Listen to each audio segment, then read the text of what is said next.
대종경 수필법문 제13 교단품 1-156 교단품 6장 개인생활과 도덕사업.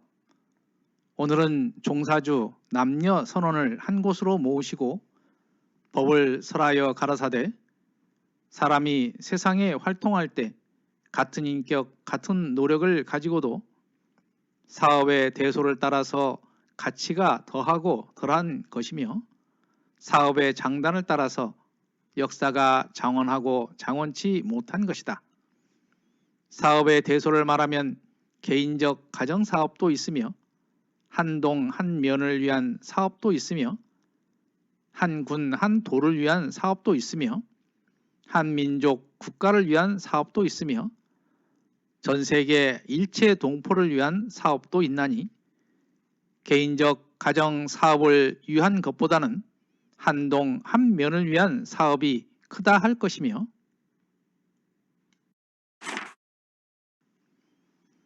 한 군 한 도를 위한 사업보다는 한 민족 국가를 위한 사업이 크다 할 것이며 한 민족 국가를 위한 사업보다는 전 세계 동포를 위한 사업이 크다 할 것이다.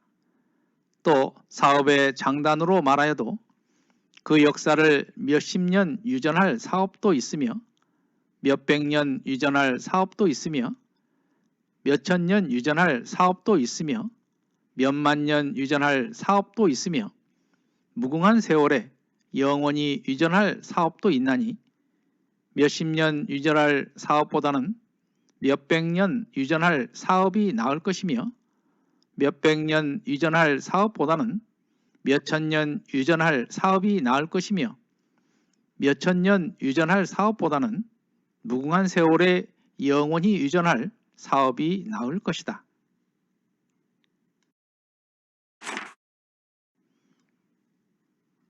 그러면 이 세상에서 가장 광범한 범위와 장구한 성질을 가진 것이 어떠한 사업일꼬?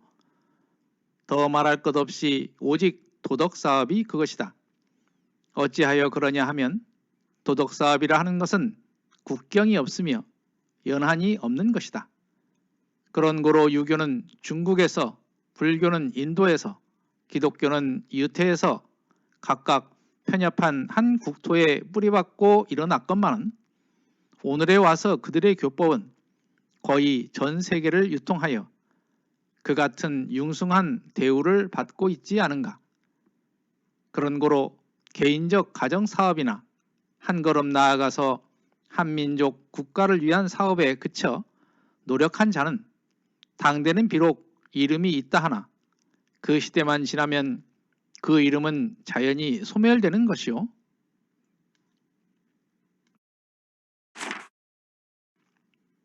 원만한 도덕사업에 그쳐서 일생을 희생한 자는 당대에는 비록 이름이 미미하나 세월이 흐를수록 그 가치와 공덕은 더욱 드러날 것이며 후생에 추모하는 정성은 한층 더할 것이다. 옛날 석가열애가 1200대중으로 더불어 폐의 결식하여 가며 곤궁한 생활을 할 때라든지 공자가 위를 얻지 못하여 철한천하 할 때라든지 예수가 12사도를 데리고 이 나라 저 나라로 쫓겨다닐 때라든지 그 세력은 참으로 미미하였을 것이다. 우리도 만약 당시를 목도한다면 애정으로 가엾은 생각을 금하기 어려울 것이다. 그때의 형편이야 어찌 일개 국왕 아니 일개 부호를 당하였을 것이냐. 그러나 오늘에 와서는 그때의 국왕을 누가 알며 더구나 부호를 누가 아느냐. 말하자면 그것은 동원배리한 한때의 봄이었다. 그러건만은 그때의 가엾은 그들, 그때의 공공한 그들, 그때의 희미한 그들은 떠오르는 해와 같이 지낼수록 더욱더욱 찬란한 광채를 발하고 있지 않은가 하시더라. 월말통신 22호에 있는 말씀입니다.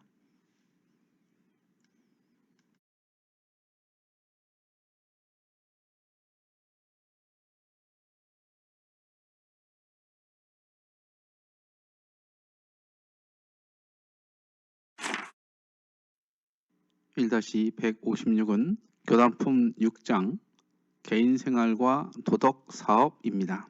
역사가 장원하고 장원치 못한 것, 여기에서 장원이라는 말은 길고 영원하다, 이런 뜻 같습니다.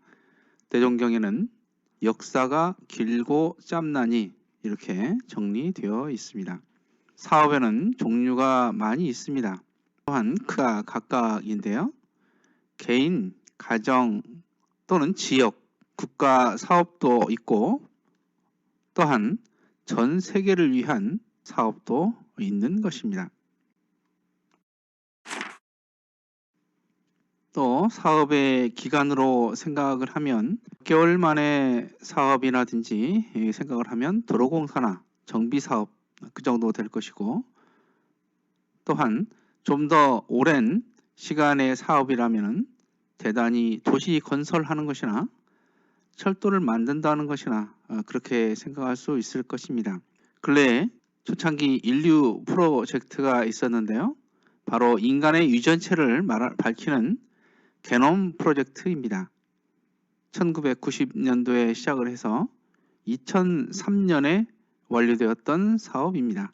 이 사업은 인류 전체를 위한 획기적인 연구로 평가받고 있습니다. 하지만 이것과는 비교할 수도 없는 수천 년을 이어온 그러한 사업도 있습니다. 대통령께서 말씀을 하셨지만 가장 넓고 오랜 사업은 바로 도덕 사업일 것입니다. 석가모니 부처님의 사업이라든가 공자님의 사업은 2500년이 넘게 지속되고 있고요. 예수님의 사업도 또한 2000년이 넘었고 앞으로도 계속 될 것이라고 생각합니다. 그런데 원불교는 민족 종교일까요? 이런 질문을 많이 봅니다.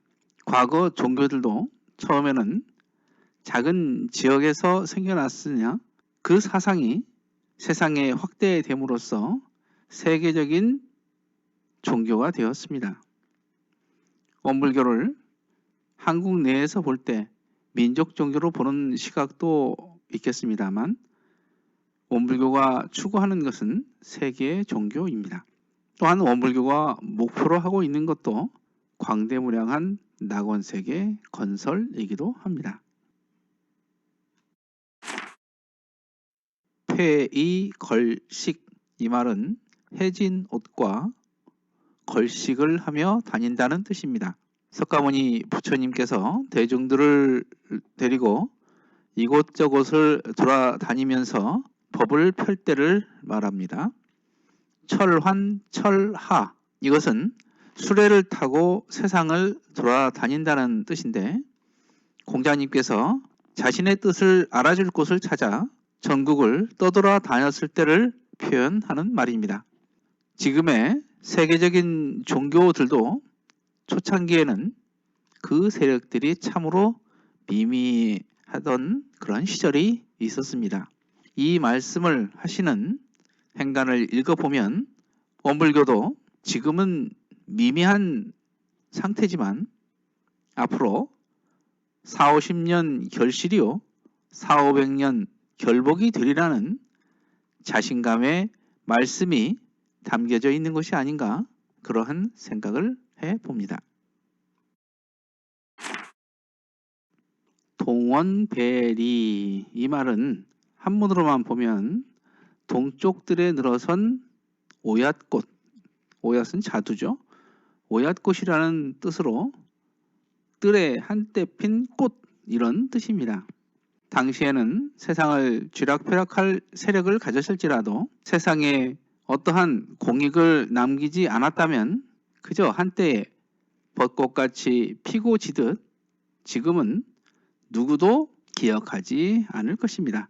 그러나 옛 성현들이나 공익을 위해 노력한 사람들은 비록 당시에는 초라하고 사람들이 기억에서 사라졌을지라도 날이 갈수록 그들을 추모하고 존경하는 때가 오는 것입니다. 우리 회상도 처음 가난한 형색이었을지라도 세상을 위해 노력하고 공익을 위해 노력한다면 세상은 우리를 기억하고 배우려 할 것입니다.